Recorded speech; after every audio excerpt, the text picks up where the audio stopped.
présent dans le magazine du dimanche et notre invitée est avec nous, Madame Euphrasie Yao, la coordonnatrice du programme national Compendium des compétences féminines de Côte d'Ivoire, un programme qui s'étend désormais à toutes les femmes du pays.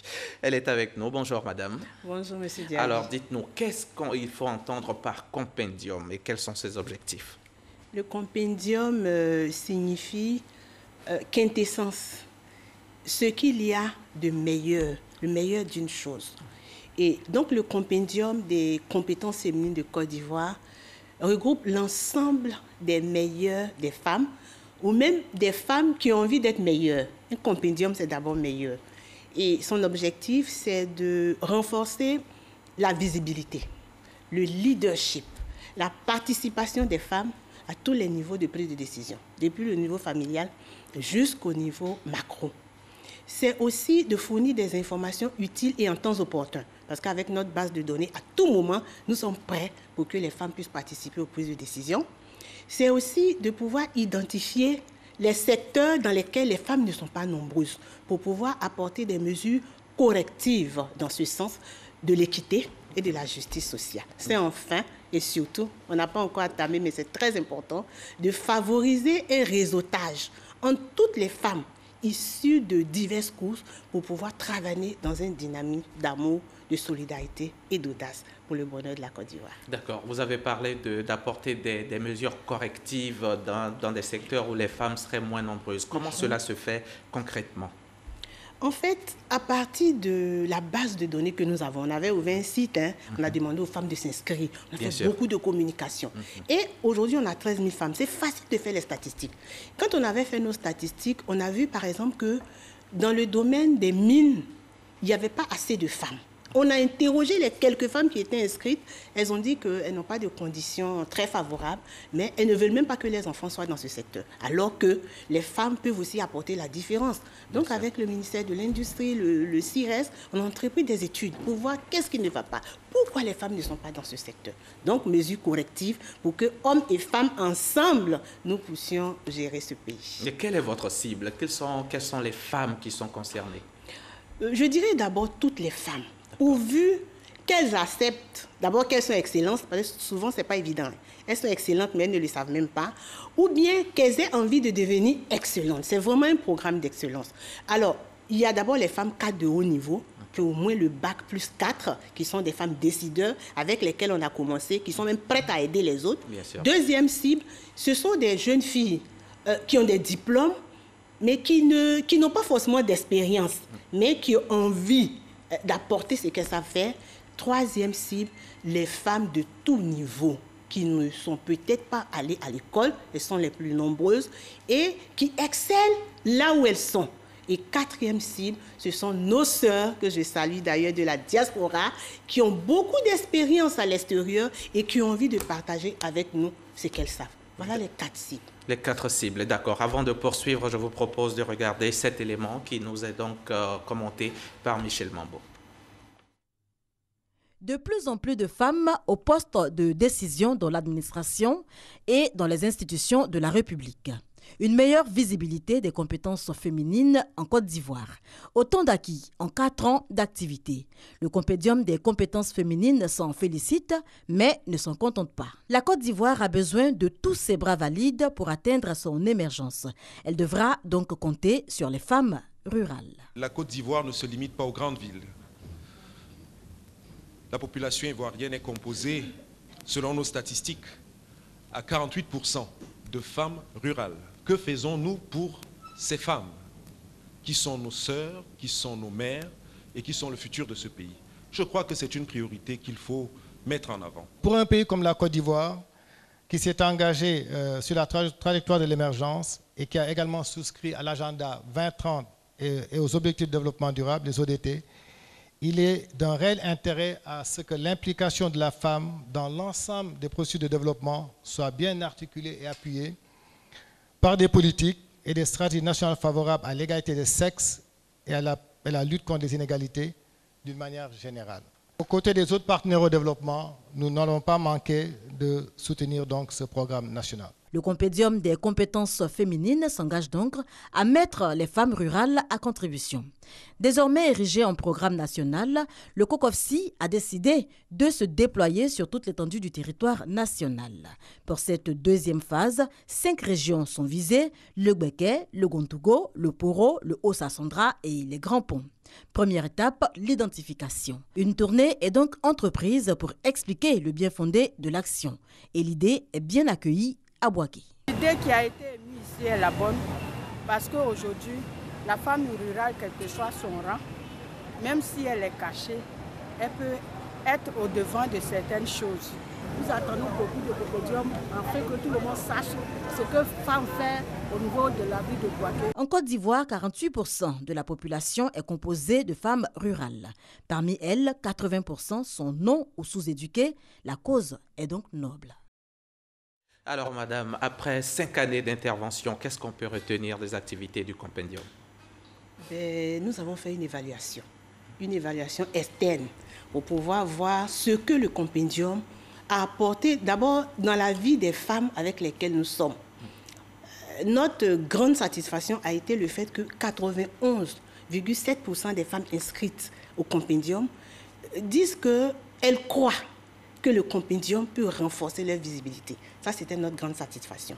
Maintenant, les résultats concrets. Je vais prendre le cas des législatifs.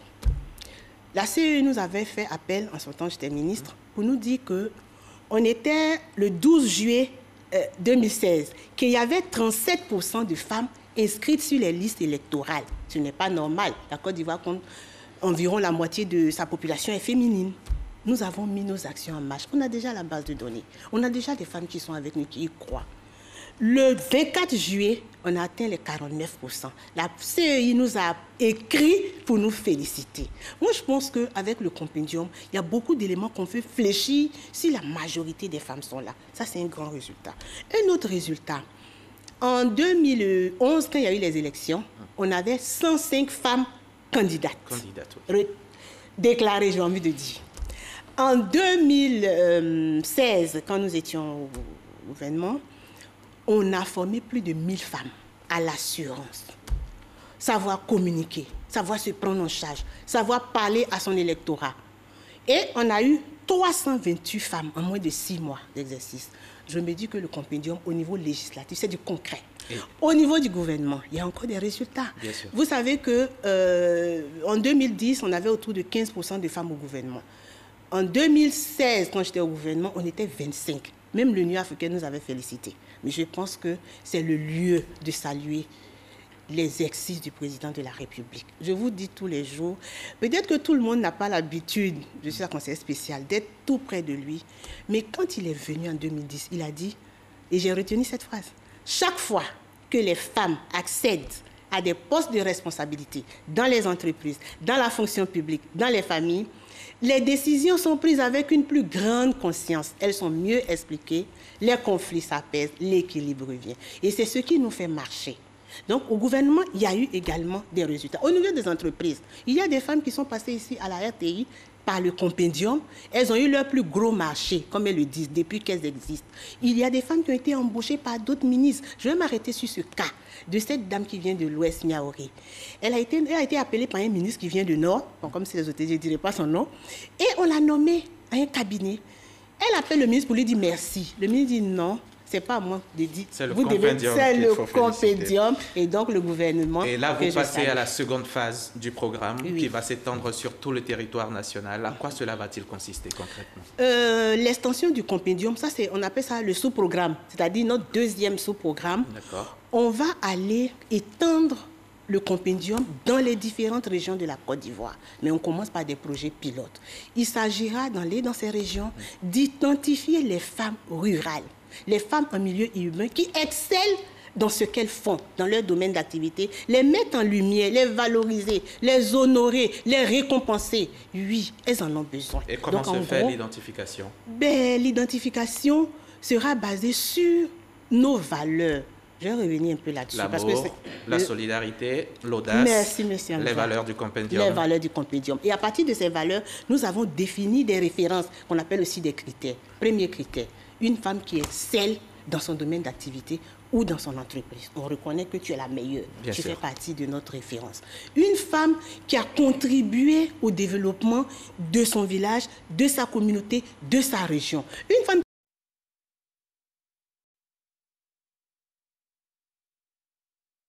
on m'a signalé le cas d'une femme.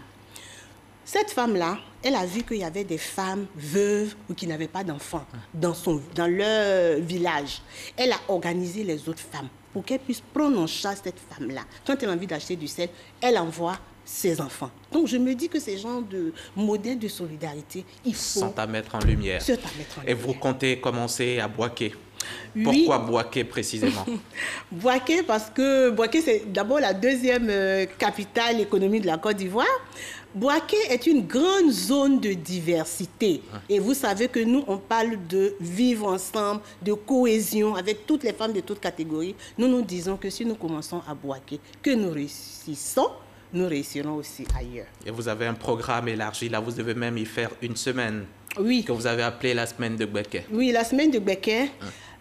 On va d'abord aller à Boaké, ou plus tard demain, tout le monde est à Boaké avec mon équipe. Le lundi après-midi, nous allons d'abord former les femmes leaders parce qu'il faut leur permettre de rentrer dans la vision du compendium. Ne viens pas au compendium qui veut. Il faut comprendre où tu es. Le mardi matin,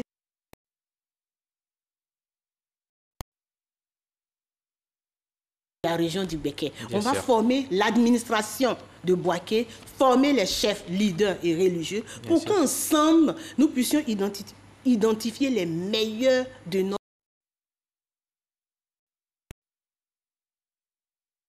Déploiement peut permettre l'autonomisation des femmes réellement. Ben, moi, je voulais m'arrêter ici. Quand on parle d'autonomisation, je vois toujours la première dame, Mme Dominique Ouattara, pour aussi la féliciter, la remercier.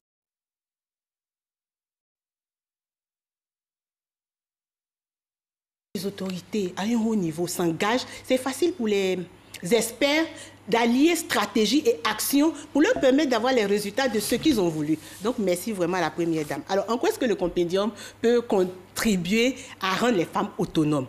La première des choses à faire, quand on valorise leurs compétences, vous savez, on ne leur donne pas l'argent, on n'en a même pas. Quand on valorise leurs compétences, on leur dit que vous pouvez, vous êtes capables. Sortez du carré, mesdames.